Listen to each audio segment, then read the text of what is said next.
the Islamic Republic again attacked three ships, I think, three ships in the Strait of Hormuz.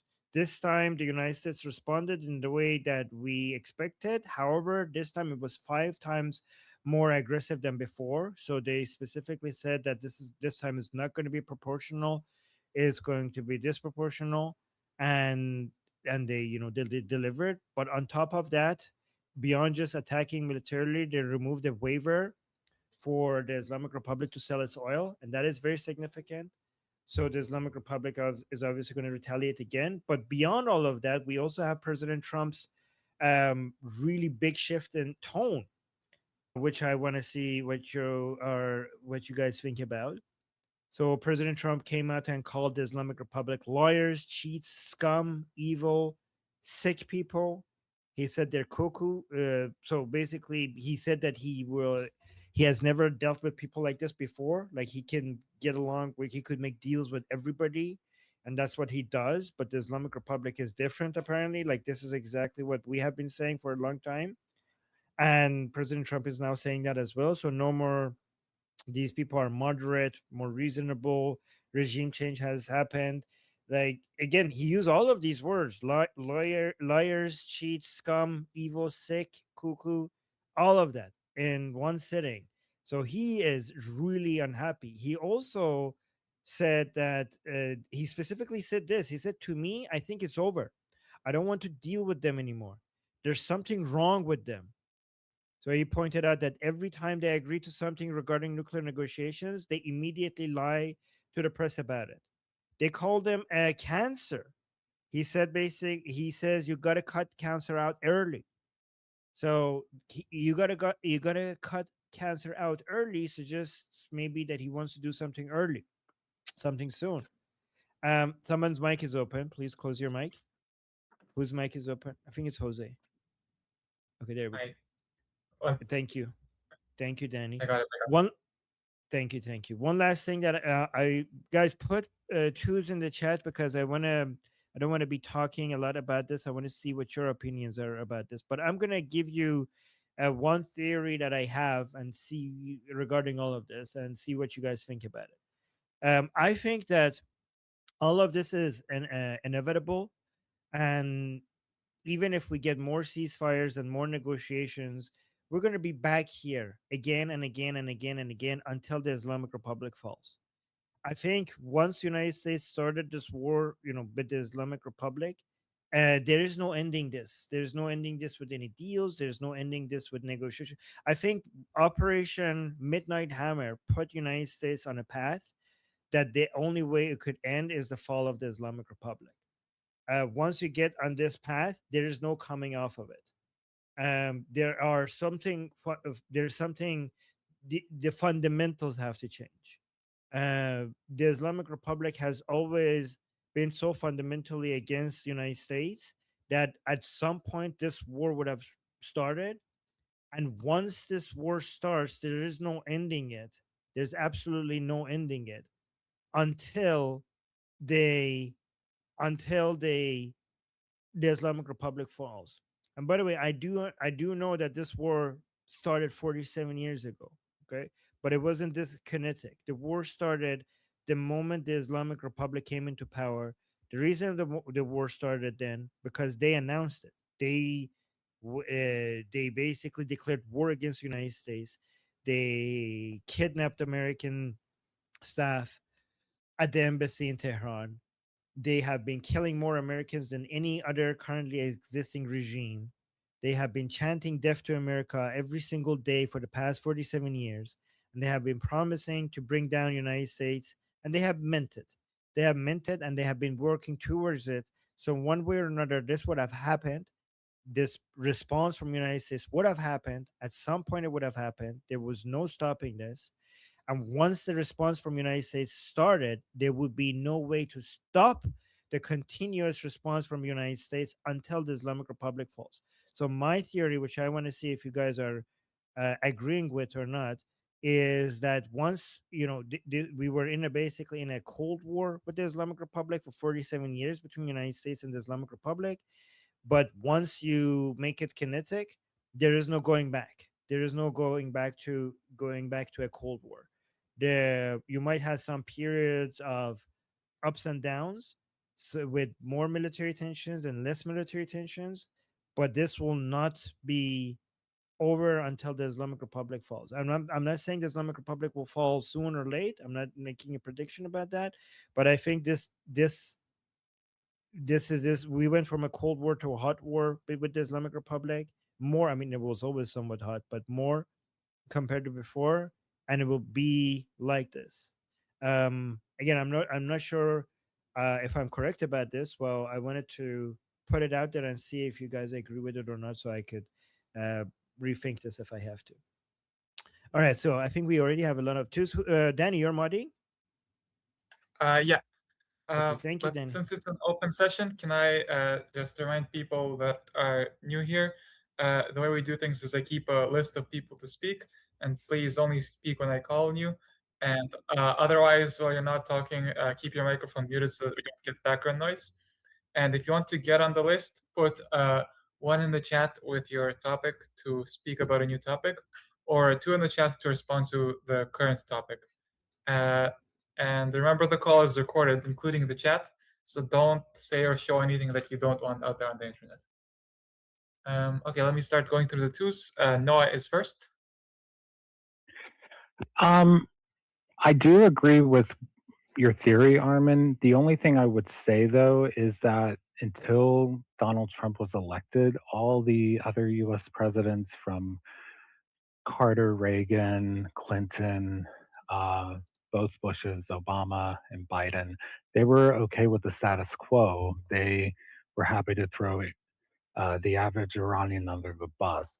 So, um, up until the election of Donald Trump, this this war would not have happened. Um, but other than that, I do agree with what you said. All right, thank you, Noah. Let's go to Jeffrey. Yeah, I mean, so we didn't start this war. We're responding to an unacceptable risk that was posed by the Mullah regime, and that's what motivated President Trump to initiate Operation Midnight Hammer, and that was both to defend our own assets in the region, our Israeli and Gulf allies, and the Iranian people from what would happen if you had an unacceptable if it went up the escalation chain, right? Even then, everybody kind of knew that the Mullah regime wasn't going to then, just the Mullah regime, not the regime remnants as it exists today. Was the probability of them ever not pursuing WD capability or having any kind of sustained positive behavioral change was very low. So, Chicoms, Putin are backfilling the stuff that was destroyed in the 12-day war vis-a-vis our Israeli allies and U.S. Airstrikes.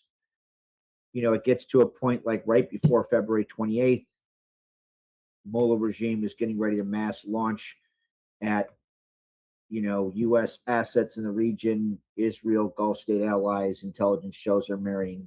There's a reasonably high degree of probability that they are marrying biological warheads to their missiles.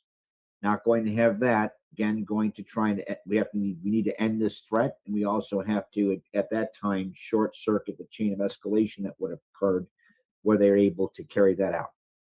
So President Trump, after he saw that intel, which was shared by Israeli intelligence and people like General Avivi and the rest, and then also saw in no insignificant manner the operational, expression of how crazy they are when Israeli Prime Minister Benjamin Netanyahu showed what mullahs did to kids in 2 days. That's when he loaded the planes on the bomb or the bombs on the planes. We go and we do what we do because we're trying to suppress the mullah mass launch capability. We sit there and do all that. We get screwed by some of the people in NATO, not all of NATO. Just me, President Trump has made that a point to say that yesterday and today. That certain elements of NATO undermine our efforts, particularly using heavy bomber aircraft, and so our regional forces had to carry almost all the weight of that strike. That means like a lot of tomahawks were used, a lot of critical munitions. So then we have an operational pause. And while we're trying to find different ways to deal with the regime remnants trying to adapt on the fly, so are we. Here we are. Here we are. The Mullah regime has to go. The probability of them ever not pursuing WMD capability is almost zero. The environment, because of the operational impact of global socioeconomic and technological trends, increasingly positively selects for proliferation. They are getting backfilled by Putin and the CENTCOMs and everybody else in the autocratic bloc. So, you're seeing us juggle things and move things in response to all of that stuff. There's a reason. As far as what's happening tonight, we hit 80 targets. A lot of that was, well, I'll go through that another bit when I get through my stuff. What did President Trump say today? They're crazy. You can't deal with them. They're scum. There is probably going to be big strikes tonight. And if he does what people like the Hawks, like me and others are saying, so expanded 5x5, which is not just the regular 5x5, it's 2 additional waves of heavy bombers loaded up with small diameter bombs and inert munitions that are GPS guided, targeting nothing but the besieged and IRGC repressive elements.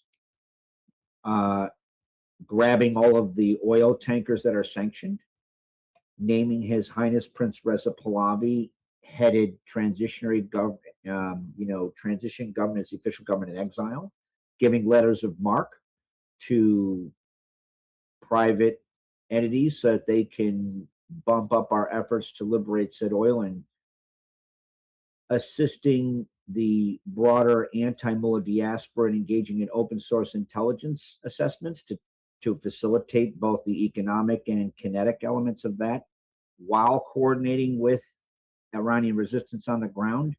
Assessment, at least what I sent up the chain, is that most likely you'll see the fall of the regime in 3 to 8 weeks. That doesn't mean the 450,000 to 2 million whack jobs are gone. It means the regime as it exists will be done. Is that moving? I hope so. Armin's not wrong. Everybody kind of knows where things are at. President Trump, in many ways, restrained himself because he meant what he said when he didn't want to affect 91 million people. When the Iranian people made their call out to him personally, he heard them. He heard them.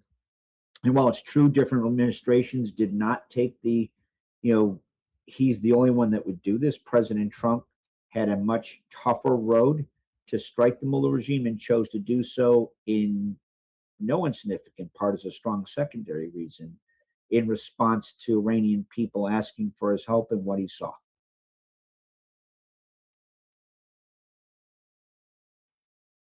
Okay, thank you, Jeffrey. Bruce is next.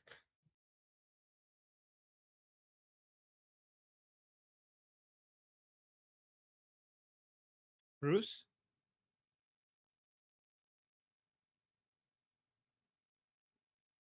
Okay, next person, I guess. Next person is me, Danny. I'm a little concerned how this goes politically for Trump, because we were saying that this would be a relatively fast operation, and we would bomb the Islamic Republic until they lose repression capability, and then His Royal Highness Reza Pahlavi will give the call for the Iranian people to take down the regime remnants, and it would not turn into Iraq or Afghanistan or something like that. But if it's going to where exchanging bombs for missiles, then I don't know if the isolationists have a point that this could be a long war. Obviously, it's still extremely worth pursuing. I'm worried about the political consequences.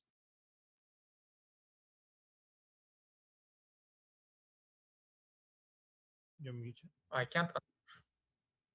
I was done, but I can't unpin myself. Okay. There you go. I did it for you. Yeah. I think I just don't have the power. Okay. Who's next? Right, By I'm the still way, nodding. Yes. Monkey is next. yeah. Monkey is next. And also Texas, while you were speaking, Texas put a 1 in the chat for her topic. But go on. Yeah, Monkey, go ahead. Yes, thank you. Monkey or me? Here's the thing: we could take care of this before the election. Like, there's a lot of people in the base that would rather not have this eternal wait and go hard again, right? Like, if you look at the base, they want to hit. They're not like the base isn't. Oh my God, let's stop this war. Let's be over. No, no, no, no. That's the isolationist right that get a lot of media because the left wing media likes to highlight those people on the right and not what the white majority of the right thinks. The white majority of the right would probably like to see us, stop playing footsie with these people. They're not going to have a deal. Most of the right understands and remembers because the right tends to be older people, the left tends to be younger people. That's just like a fact. Like people say, if you're young and conservative, you got no heart. If you're old and liberal, you have no brain, right? And this is not like the kind of liberal that liberty liberal. We're talking about like Democrats.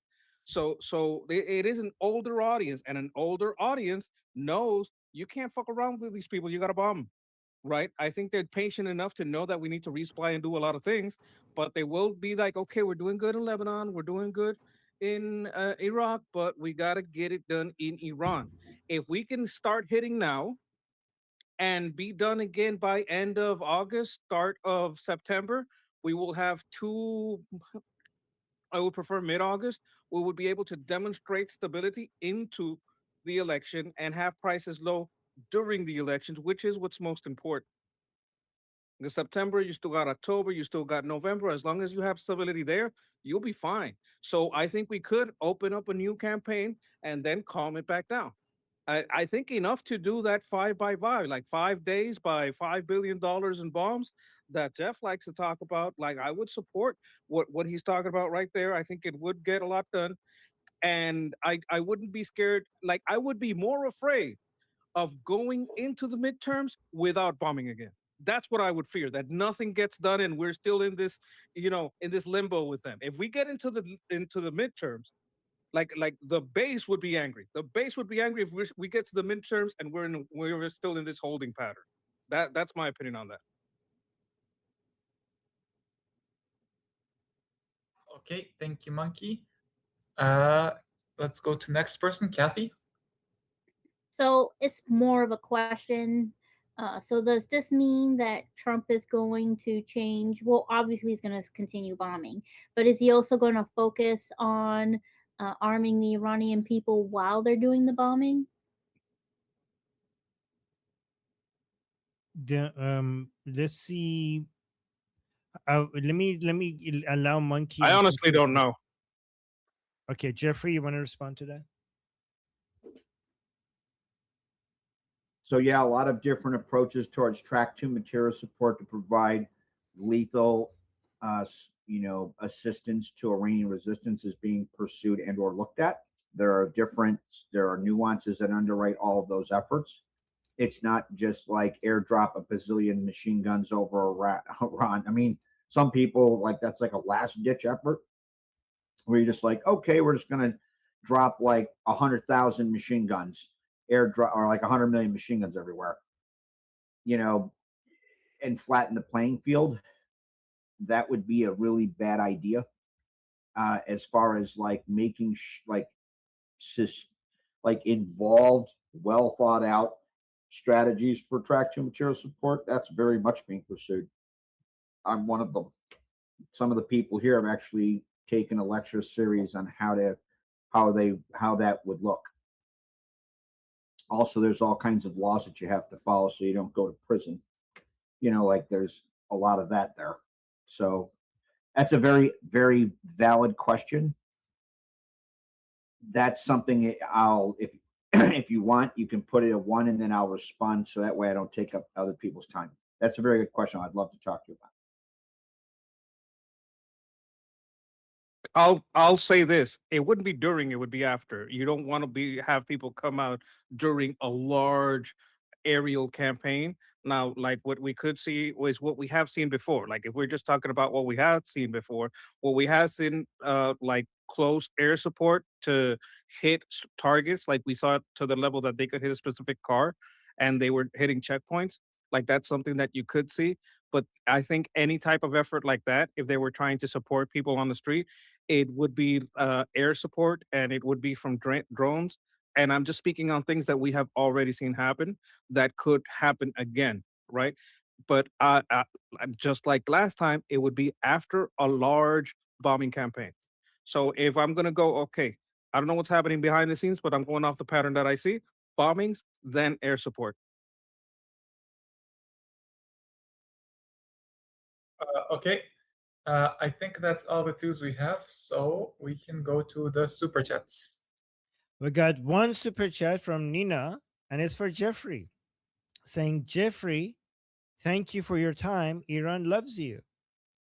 So that was from Nina. Thank you so much, Nina. That was beautiful. Thank you, Nina. That's very sweet. All my love. Payandan, Iran. I got it right this time. You got it right. A general situation report regarding U.S. and Israeli actions versus the Mullah regime remnants from 5 o'clock yesterday to right now.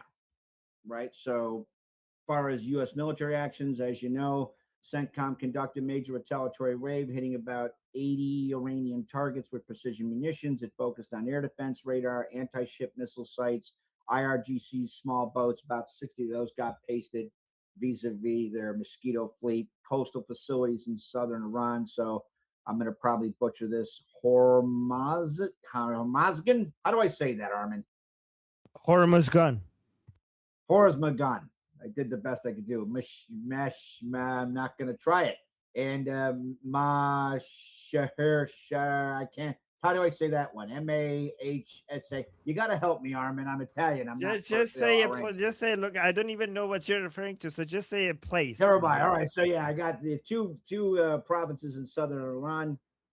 You have potential limited. Well, you had limited strikes on certain elements on or near Karg.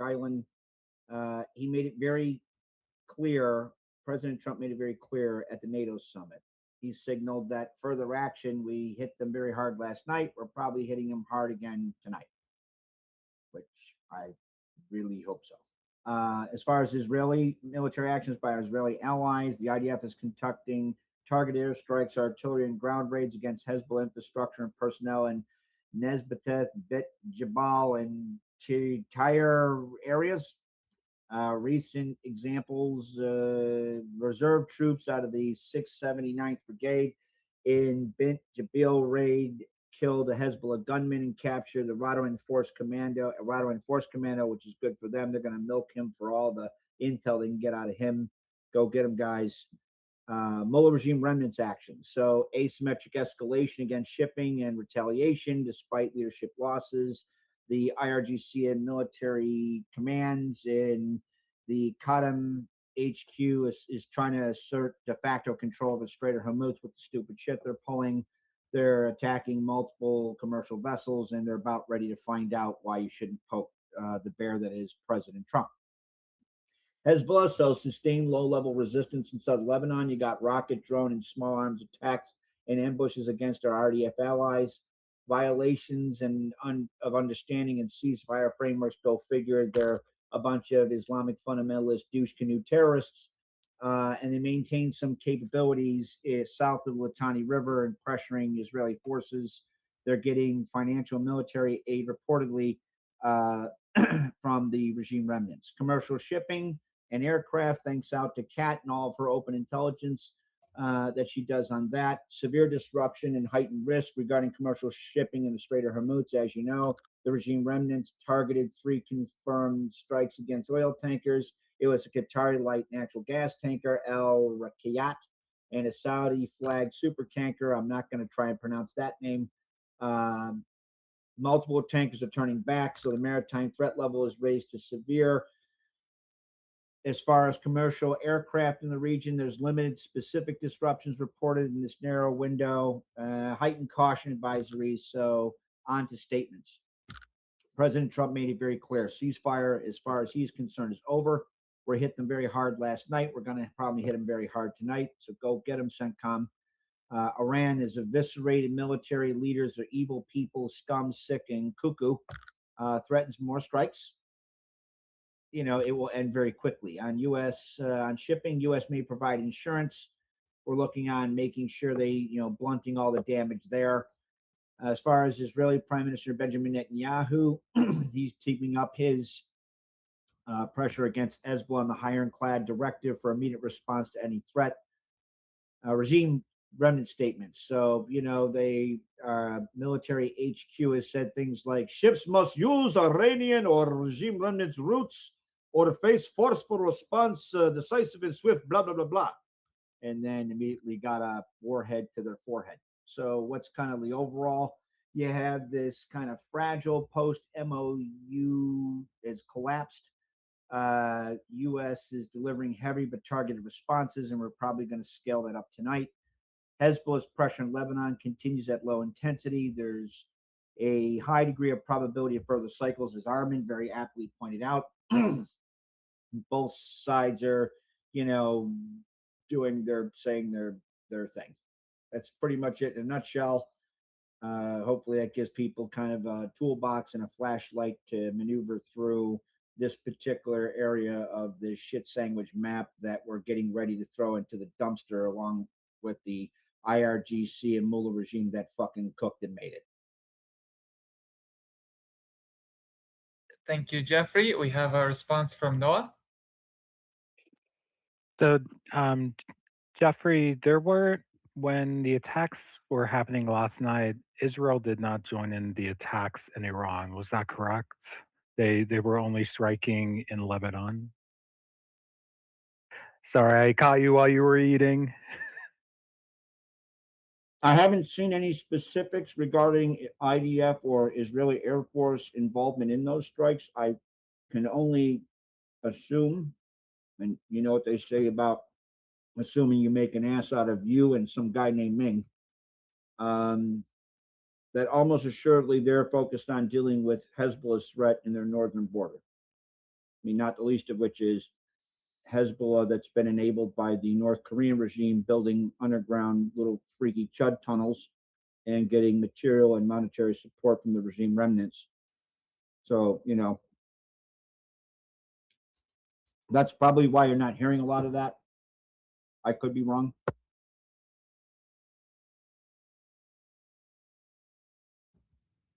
Okay, I don't think we have any other twos. So we're going to move on to the super chats. We got one super chat from Fleshy Interloper. Last minute. Thank you so much, Fleshy Interloper, just now.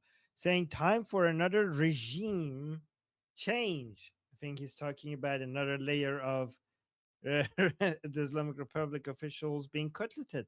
Yeah, I look forward to that. Hopefully tonight. I don't know if we might have had already one. Not sure if that's been confirmed or not.